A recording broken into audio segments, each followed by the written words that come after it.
Good evening. I am coloring using new color pencils that I got.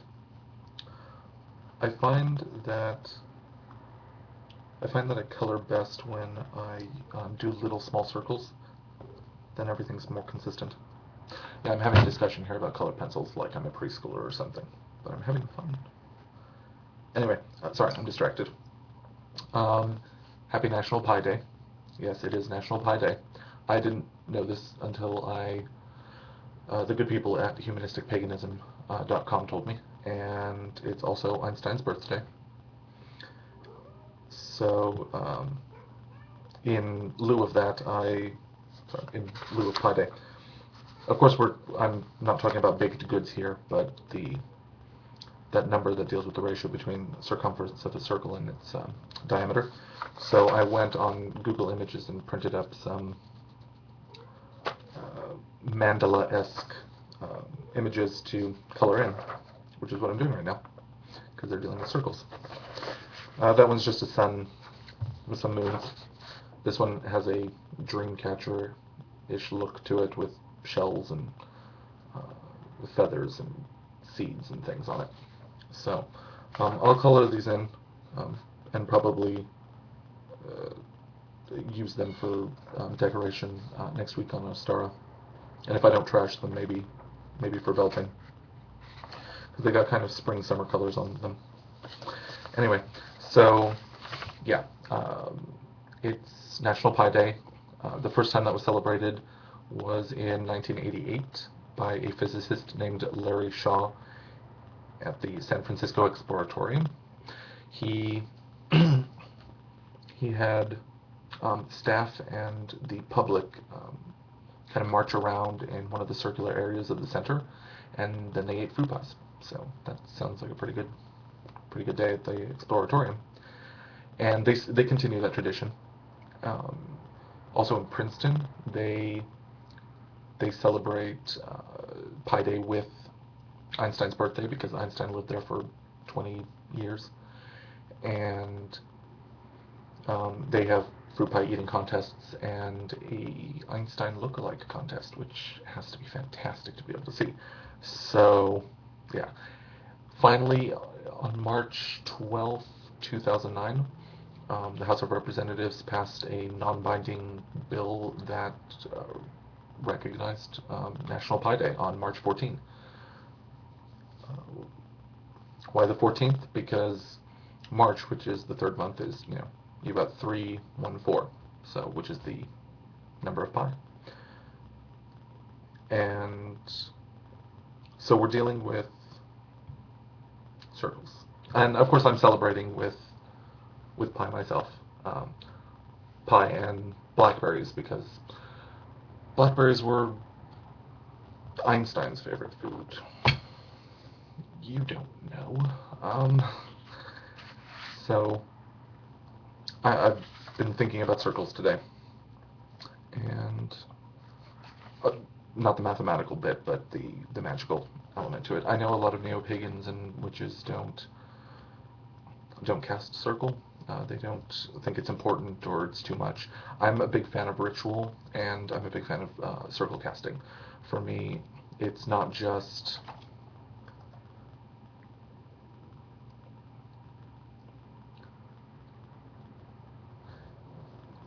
it's not just a question of creating sacred space, but about putting myself in the right mindset, which a lot of people will talk about.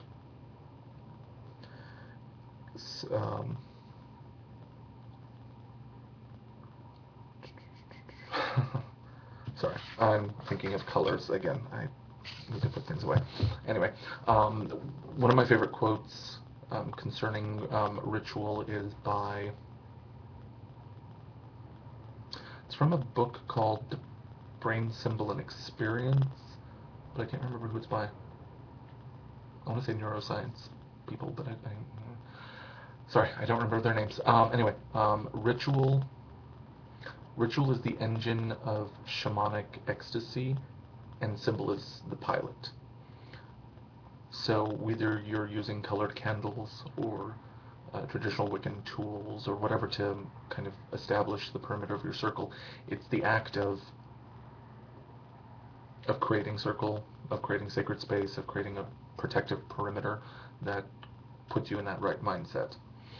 Um, and a lot of people will complain that, in case of an emergency, you can't do it or whatever. So I just wanted to share one of the quick ways that I cast circle in case of just such an emergency. And that's just using the palm of my hand.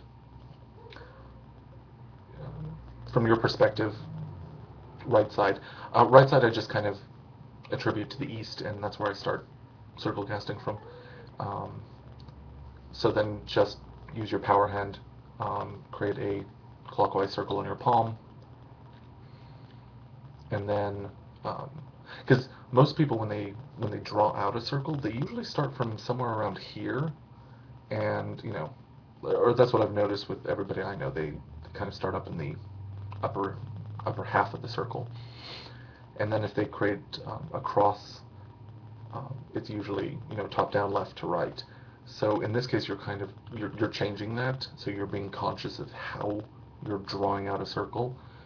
So starting on the right side, create a circle this way, and then draw your solar cross inside of it from right to left, from active to passive power, and then from the bottom up, so again active to passive, from south to north, and then you have your circle. And you can do that sitting on the subway, and nobody's really going to even notice what you're doing. It'll look like you're scratching your palm or something. And then you can kind of meditate on whatever little spell you need to get out there, or a little prayer, and when you're done you can just end it. So very simple. I think it helps a lot where I can fall back on memories of casting a circle with full regalia, elaborate setups, and all my tools and whatever. And then if I'm doing the little thing on the palm, it's really bolstered by all those memories. But if this is all that you can do, it doesn't hurt, because it's just that little step to kind of put you into that mindset. That's how I find it to be useful. Anyway, so yeah, National Pie Day. I know it's almost over essentially, and if you hadn't had a chance to really celebrate it this year, again, I didn't know about it until a few hours ago, where I picked up pie and printed up a couple of things. So I think I'm going to be adding this to reasons to celebrate during the year, because I think it's a nice concrete reason to just sit there and think about something magical like the circle. So I think I'm just going to add that to my holidays of the year. Not one of the major ones, but a reason to eat pie. So if you have a chance this weekend to go out and either color with your kids, maybe some fake mandalas, or bake a pie, or play frisbee, or something circular in nature, I don't know, then I recommend it. And happy birthday to Einstein. So everybody enjoy your weekend, and and preparations for OSTAR as well. All right, I'll talk to y'all later. Cheers.